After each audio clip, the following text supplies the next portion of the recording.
Welcome to another new video. I am Muhammad Afzal and you are watching Sir Afzal Khoso YouTube channel. हम fixed preposition पढ़ रहे हैं और fixed preposition की आज video number 8 है। अगर आपने प्रीवियस वीडियोस नहीं देखी जो कि वीडियो नंबर 1 से लेकर वीडियो नंबर 7 तक हैं तो वो ऊपर आई बटन आ रहा है, आप उस आई बटन पर क्लिक करके वो देख लें। क्वेश्चन नंबर 36 है, प्लीज़ पे अटेंशंस डैश यूर स्टडीज़। अब पे अटेंशन जो वर्ड होता है, कौन सा?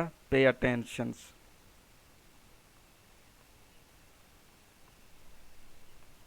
ये अपने साथ एक फिक्स्ड प्रीपोजिशन कैरी करता है। क्या कैरी करता है? Fixed preposition.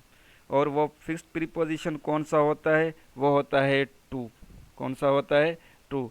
तो अगर किसी सेंटेंस के अंदर हमें प्रीपोजिशन लगाना है और उस प्रीपोजिशन लगाने से पहले अगर कोई वर्ड इस्तेमाल हो रहा है जो कि है पे अटेंशन, पे अटेंशन, ठीक है, तो उसके साथ हम जो फिक्स्ड प्रीपोजिशन कैरी करेंगे या जो फिक्स्ड प्रीपोजिशन लगाएंगे तो वो होगा टू। तो इधर जो प्रीपोजिशन, क्योंकि यहाँ पर वर्ड इस्तेमाल हो रहा है पे अटेंशंस, तो पे अटेंशन जो वर्ड होता है उसके साथ हम फिक्स्ड प्रीपोजिशन टू का इस्तेमाल करते हैं। तो यहाँ पर लगेगा टू। हम कहेंगे please pay attention to your studies, जो कि हमारे ऑप्शन नंबर सी में मौजूद है। हम क्या कहेंगे? हम कहेंगे please pay attention to your studies. Question number 37 है, there is a bridge dash the river. जब कभी भी किसी सेंटेंस के अंदर ब्रिज की बात हो रही होगी तो ब्रिज किसी बहती हुई चीज़ के ऊपर हम बनाते हैं, किसी पानी के ऊपर हम बनाते हैं। रिवर के ऊपर जो ब्रिज बनी हुई है तो वो किस तरह से बनी हुई है कि यहाँ पर हम कह सकते हैं कि ये कोई रिवर ऐसे बह रहा है, तो ऊपर ये इसके ऊपर क्या है? एक ब्रिज बनी हुई है। क्या बनी हुई है? एक ब्रिज बनी हुई है। तो इस कंडीशन में दो वर्ड्स इस्तेमाल किए जा सकते हैं, एक ओवर और दूसरा एक क्रॉस। ये दो वर्ड हम इस्तेमाल कर सकते हैं इस कंडीशन में। लेकिन यहाँ पर जो है सिर्फ ओवर जो लिखा हुआ है और इक्रास नहीं लिखा हुआ, तो हम ओवर पर टिक कर देंगे, या ओवर हमारा बिल्कुल करेक्ट हो जाएगा। अगर यहाँ पर ओवर नहीं होता, इक्रास लिखा होता, तो भी हम इक्रास पर ही क्लिक करते, इक्रास पर ही टिक करते। तो यहाँ पर ऑप्शन नंबर जो सी लिखा हुआ है ओवर, तो हम यहाँ पर ओवर लिख देंगे। अब हो जाएगा there is a bridge over the river. Question number 38 है, mister Johnny jumped dash the river. Previous videos में मैंने आपको बताया था कि जब कभी भी हम एक इन्वायरमेंट से किसी दूसरे इन्वायरमेंट के अंदर दाखिल होते हैं, एंटर होते हैं, तो हम वर्ड इस्तेमाल करते हैं, जो उसके साथ प्रीपोजिशन इस्तेमाल करते हैं, वो कौन सा होता है? इनटू। कौन सा वर्ड हम प्रीपोजिशन इस्तेमाल करते हैं? इनटू। जब कभी भी किसी एक इन्वायरमेंट से दूसरी इन्वायरमेंट में जाने की बात की जा रही होती है तो हम फिक्स्ड प्रीपोजिशन उसके साथ इनटू लगा देते हैं। यहाँ पर भी देखो, जंप्ड की बात की जा रही है, तो जाहिर है वो पहले जंप करने से पहले किसी एक दूसरे एनवायरनमेंट पे खड़ा था। जब उसने जंप करके रिवर में चला गया तो वो किसी दूसरे एनवायरनमेंट के अंदर शामिल हो गया। तो अब इस कंडीशन में हमें फिक्स्ड प्रीपोजिशन इन टू का इस्तेमाल करना पड़ेगा। यहाँ पर क्या लगाना पड़ेगा हमें? Into. हम कहेंगे mister Johnny jumped into the river, जो कि ऑप्शन नंबर डी में मौजूद है।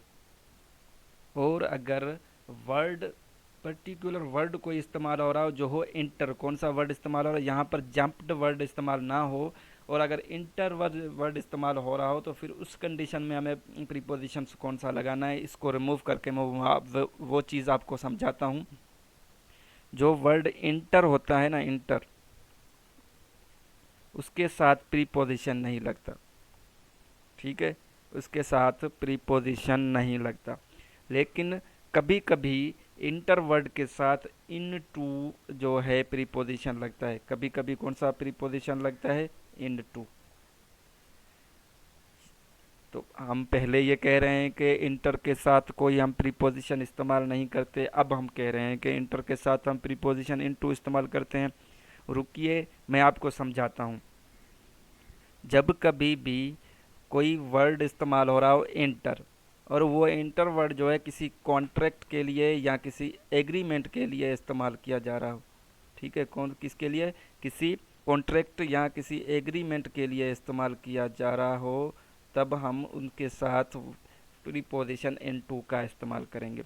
अगर वैसे इंटर वर्ड इस्तेमाल हो रहा है तो उसके साथ कोई प्रीपोजिशन नहीं लगेगा। लेकिन अगर इंटर किसी कॉन्ट्रैक्ट या किसी एग्रीमेंट के लिए इस्तेमाल हो रहा होगा तो हम उसके साथ प्रीपोजिशन इन टू का इस्तेमाल करेंगे।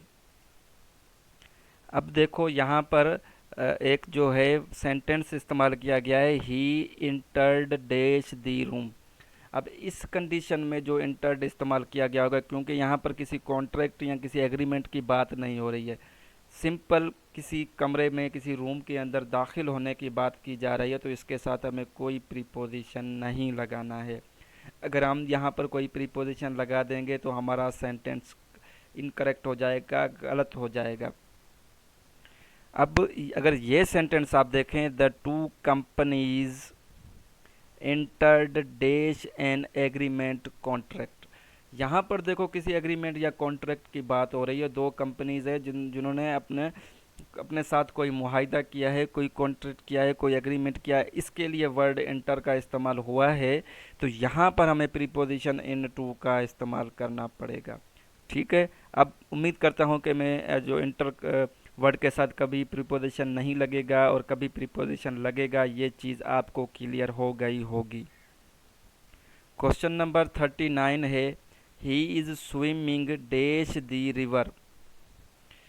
ये स्विमिंग कर रहा है रिवर के अंदर। तो यहाँ पर सिर्फ एक ही इन्वायरमेंट की बात की जा रही है, एक ही विद इन बाउंड्री की बात की जा रही है कि वो उस विद इन बाउंड्री के साथ ही जो है क्या कर रहा है, रिवर के अंदर वो स्विमिंग कर रहा है, किसी एरिया के अंदर बस जो है रिवर मतलब स्विमिंग कर रहा है। तो यहाँ पर बाउंड्री वाला कॉन्सेप्ट आ जाता है।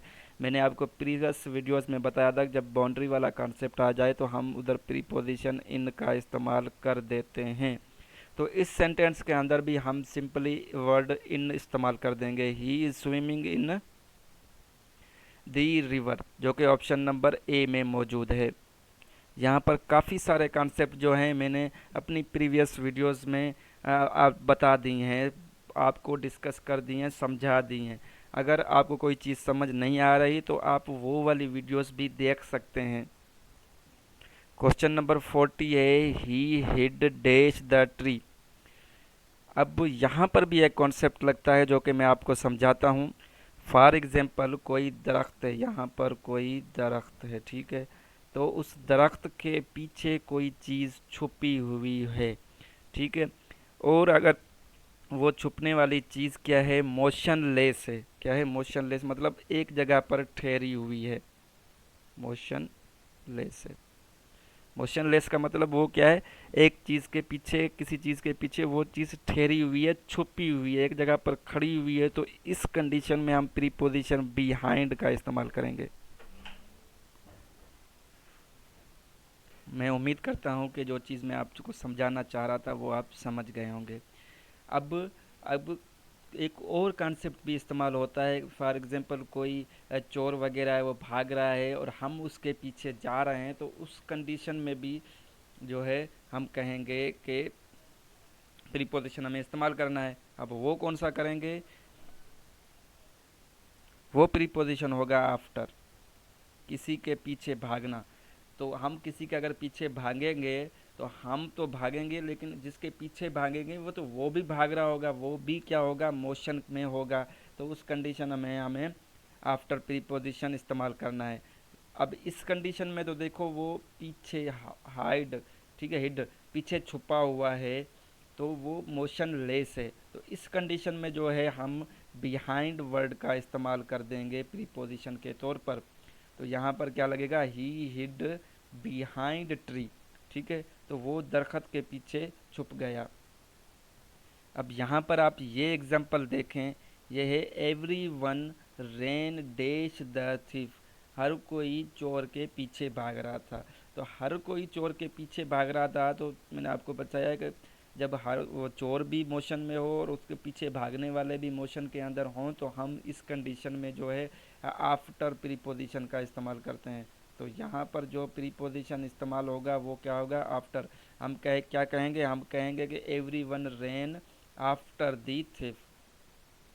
अब अगर आपको पता नहीं है कि सेंटेंस क्या होता है तो आप राइट वाली वीडियो पर क्लिक करें, और आपको ये नहीं पता कि सब्जेक्ट और प्रेडिकेट क्या होता है तो आप लेफ़्ट वाली वीडियो पर क्लिक करें। थैंक यू, अल्लाह हाफिज़।